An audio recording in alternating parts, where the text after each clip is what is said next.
In tonight's episode, we're going to be discussing how to find and form a parenting posse. It's an article that was written by Rebecca Knight. Every working parent needs support. The key is to form a parenting posse. That's a group of people to serve as a backup or support for a specific set of needs. But finding these people can be hard to difficult, especially when the pandemic comes into play. Fortunately, there are ways to create the support system. First, make a list of your top 3 to 5 pain points. Then figure out the best people that can help you. Third, define a clear system to get the help that you need. And finally, if necessary, explore bigger changes, even if that includes a move to get the support that you need. In the beginning of this year, it was a particularly hectic one for my family. From January to March, I would fly to San Francisco every week to participate in a Y Combinator batch. It was a critical opportunity for building the digital tool I'm working on, but it also meant added complexity at home. With the husband building his own company and 2 kids in 2nd grade and kindergarten respectively, we had my parents as a backup, but with so much going on, we knew that we needed more help. I reached out to some of the parents of my daughter's friends, told them the situation and asked if they would be able to help with some pickups or drop-offs at school, should we need them. They readily agreed, and so for 2 months, when things inevitably got sticky, we had a parenting posse to lean on, a group of people that I had an explicit agreement with to serve as backup and support for a specific set of needs. And then COVID hit, with everyone's lives were turned upside down. Determined to keep some level of posse going, I reached out to see if these same parents wanted to create a virtual pod every morning for the girls to do a maths worksheet, spelling, or even just color for half an hour. Parents took turns leading, giving everyone welcome structure and community in that time.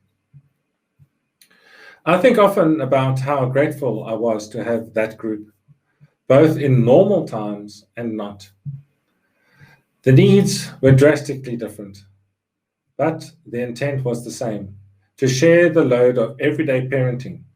It's a concept that Alison Beard also elaborated on in her piece, Working Parents Need a Parenting Posse. It's a topic that is near and dear to my heart, both in my life and also in my work. For the past 5 years, I've been dedicated to figuring out why the support parents have today is stuck in the last century. When the traditional definition of the family dominated, a breadwinner brought in the family wage, and a homemaker ran everything to do with the family, from childcare to socializing. Second, I wanted to know how we can build a 21st century support instead, the tools and the services that reflect the realities of today's families. Whether they contain 2 working parents, a single parent, jobs with variable work schedules, or other complex logistics. In this journey, I've thought long and hard about what it is that actually moves the needle in lightening that weight that rests on their shoulders. Turns out, it's a matter of basic physics. Distribute the weight over many shoulders. Of course, those shoulders can be hard to come by. More and more, we live in different cities than our parents and communities of our youth. And if it was difficult to find them pre-pandemic, it's nearly impossible now. We used to be worried about the regular flavor of complexity, of finding the right people, fighting the feelings of imposing on them, and navigating the tricky conversations that lead to clear expectations. But with COVID, now we're worried about health risks, different tolerances, and unseen burdens. So, how do you find and form a parenting posse? Whether you're navigating remote school while working from home, or need a last-minute pickup from soccer practice, here are ways to create the support system. Step number 1, identify what help you need most. What are the hardest parts of your week? The proverbial straws threatening to break the camel's back. Is it needing short blocks of childcare for key appointments and critical breaks or important meetings? Handling draining bedtimes, covering the never-ending meals and cleanups? Or dealing with feelings of isolation, lack of personal time, and little sleep? Brainstorm a list. You might discover that your list is really long, so focus on the ones that will make the biggest impact. Narrow it down to the top 3 to 5 pain points, ones that others could realistically and practically help with, without a lot of context or risk. Step number 2, figure out the best people that can help you. With the most important needs in mind, make a list of all the people that could be helpful in some way. The easiest to think of will be other parents from your kids' school, extra curricular activities, a place of worship, the neighborhood, etc. But while they certainly know the job and can help, they're also likely dealing with their own chaos. So don't be shy about expanding beyond other parents. Are there friends or co-workers without kids? An 18-year-old neighbor attending college from home? Or a retiree that has a bit of extra time on their hands? Think expansively. When pushed, you'll be surprised at just how many people you do have in your world that are willing and able to help, especially with short, targeted requests. Don't know a lot of people or new to your community? Find a contact sheet from your child's school or other activities. Send out an email and suggest a video happy hour. It'll be a slower build, but hopefully you'll connect with a couple of people you can form a relationship with. Our eldest started at a new school this year, and we're taking this approach so we can meet other parents that we would otherwise be running into at pickups and drop-offs. This approach also works if you find that you don't have time to attend in-person meetups, even when they're offered. If you're still having trouble, choose quality over quantity. Step number 3, define clear systems to get help. There are 4 options of what your posse might look like and how it might be structured. Use them as a starting point to customize your specific needs. Number 1, kids support and social system. Set up daily homework sessions. If the main thing you need right now is for your kids to get some social time with their friends while also doing some of their assignments, bonus, without your help, message the parents of 4 or 5 kids in your child's class or grade and see if they'd be interested in doing a regular work session virtually. Find a block of 1 hour to 90 minutes each day and send a calendar invite with a Zoom or Google Hangouts link. Have one parent supervise the group each day, leaving the other parents to serve only as a backup. Secondly, all-purpose support. Create a buddy system. If what you need ranges from meals and socializing to breaks from the kids, then forget about the full posse and focus on just one other family to buddy up with. Decide up front what help you'll help each other with.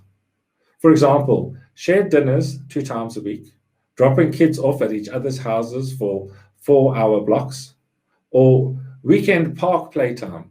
In this option, especially during the pandemic, look for a family that shares a similar risk tolerance as you, and you can find a safe way to get there together. And kids that get along. This arrangement is far more about mutual help than it is about being best friends. Thirdly, parental sanity. Establish weekly calls. Don't discount the benefits of a virtual posse that helps with mental and social emotional side of things. Create a weekly or monthly standing session with your best friends, wherever they might live. Set up video calls or connect via WhatsApp or Marco Polo. The key is to create a space and a group that you can lean on to vent to get reassurance, and to get ideas. Fourthly, community support. Create opportunities for learning and play. Find people without kids that would love to pitch in, both because they care about you, but also they enjoy the company of kids and a broader community. It may be a co-worker that has a weekly Zoom call with your kids, teaching them about a topic. It may be a college-aged neighbor who can coach your teens in tennis, or a retiree who's happy to have a weekly video call to read books to your child. Likely these people will come from your already established network, but don't be afraid to ask if it might be something they'd be interested in. In these times, it definitely can't hurt to ask. These are just a few ways you might explore finding and building your parenting posse, both in person and virtually. But if this isn't enough, go bigger. The fourth step that we can look at today is explore bigger changes. If the pandemic has taught us anything, it is that we need to be brutally honest about our priorities. That prioritization might now include either moving to be closer to family or bring family to you, or relocating to a city or a region where you can get more of the support that you need.